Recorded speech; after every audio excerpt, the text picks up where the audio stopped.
Hello friends, cook with মৌসুমি রান্নাঘরে আপনাদের সকলকে স্বাগত জানাই। আশা করছি আপনারা সকলে সুস্থ আছেন, খুব ভালো আছেন।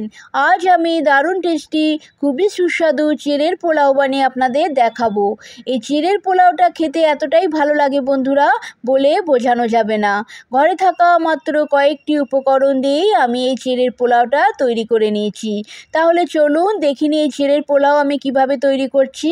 চিড়ের পোলাওটা তৈরি করার জন্য আমি কিছুটা কাঁচা বাদাম নিয়ে নিয়েছি। তারপর ফোড়নের জন্য আমার এখানে লেগেছে গোটা ধনে, গোটা জিরে, গোটা সর্ষে। দুটো পেঁয়াজকে আমি এইভাবে ছোট ছোট পিস করে টুকরো করে কেটে নিয়েছি। নিয়েছি কিছুটা কারি পাতা, আধখানা লেবু, দুটো লঙ্কাকে আমি কুচিয়ে নিয়েছি।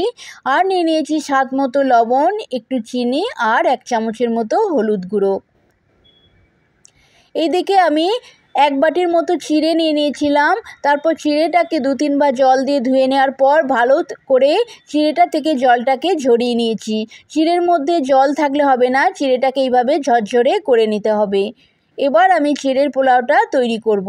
তার জন্য আমি গ্যাসের চুলাতে কড়াই বসিয়ে দিলাম। কড়াইটা গরম হয়ে যাওয়ার পর আমি এর মধ্যে দিয়ে দিচ্ছি 3 থেকে 4 চামচের মতো সাদা তেল। তেলের পরিমাণটা আপনারা চাইলে এর থেকে একটু কম বেশিও করে নিতে পারেন। তেলটা গরম হয়ে যাওয়ার পর আমি এর মধ্যে ফোড়নটা দিয়ে দেব। দেখুন তেলটা আমার গরম হয়ে গেছে, আমি এবার ফোড়নটা এর মধ্যে দিয়ে দিলাম। ফোড়নটা দেওয়ার পর এটাকে একটু ভাজা ভাজা করে নিতে হবে।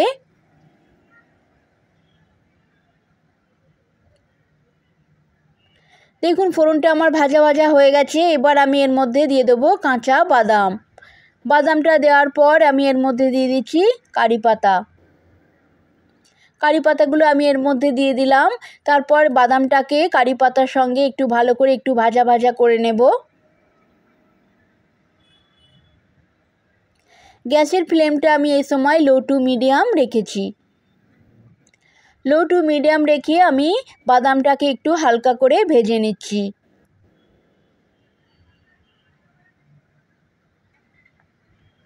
দেখুন বাদামটা আমি এরকমভাবে ভেজে নিয়েছি বাদামটাকে।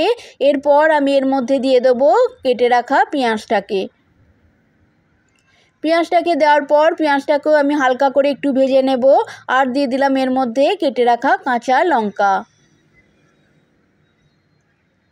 তারপর পেঁয়াজটাকে বাদামের সঙ্গে একটু হালকা করে ভেজে নিচ্ছি।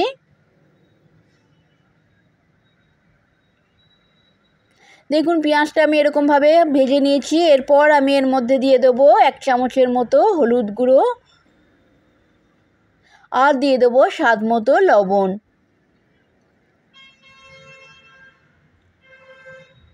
লবণটা দেওয়ার পর আবার এটাকে ভালো করে একটু নাড়াচাড়া করে নিচ্ছি, যাতে নুন আর হলুদটা ভালোভাবে এর মধ্যে মিশে যায়।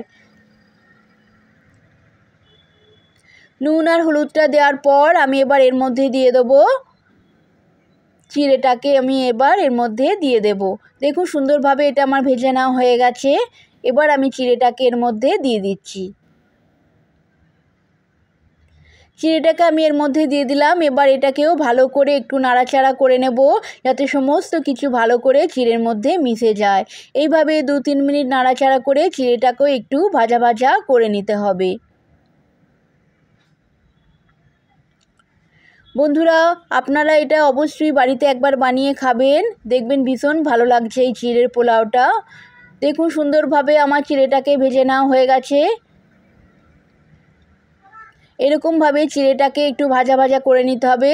দেখুন চিড়েটা কতটা ঝরঝরে হয়েছে, একটার সঙ্গে একটা লেগে যায়নি। এরকমভাবে ঝরঝরে করে চিড়েটাকে একটু ভেজে নিতে হবে।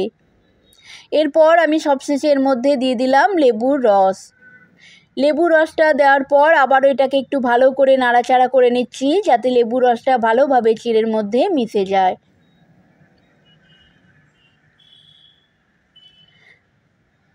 ব্যাস বন্ধুরা, চিড়ের পোলাওটা আমার সুন্দরভাবে তৈরি হয়ে গেল। এবার আমি গ্যাসের ফ্লেমটা বন্ধ করে দিলাম। এবার আমি চিড়ের পোলাওটাকে একটা প্লেটে তুলে নিচ্ছি। বন্ধুরা এই চিড়ের পোলাওটা খুবই অল্প সময়ে তৈরি হয়ে যায়। আপনারা এটা সকালে ব্রেকফাস্টে, সন্ধেবেলাও খেতে পারেন।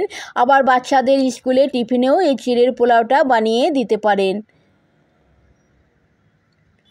খুবই অল্প সময়ে ঘরে থাকা মাত্র কয়েকটি উপকরণ দিয়ে এই চিড়ের পোলাওটা আমি তৈরি করে নিলাম। এরপর আমি উপর থেকে একটু দিয়ে দিলাম পেঁয়াজ কুচি। পেঁয়াজ কুচিটা দেওয়ার পর এবার আমি এর মধ্যে একটু দিয়ে দেবো ঝুরি ভাজা। একটু ঝুরি ভাজাও আমি উপর থেকে একটু দিয়ে দিলাম।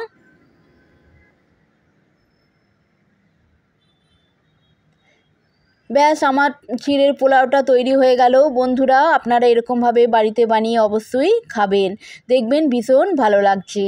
আর এই চিড়ের পোলাওটা ভিডিওটা দেখে আপনাদের যদি ভালো লেগে থাকে তাহলে অবশ্যই লাইক করে দেবেন, কমেন্ট করে দেবেন এই চিড়ের পোলাওটা আপনাদের কেমন লাগলো।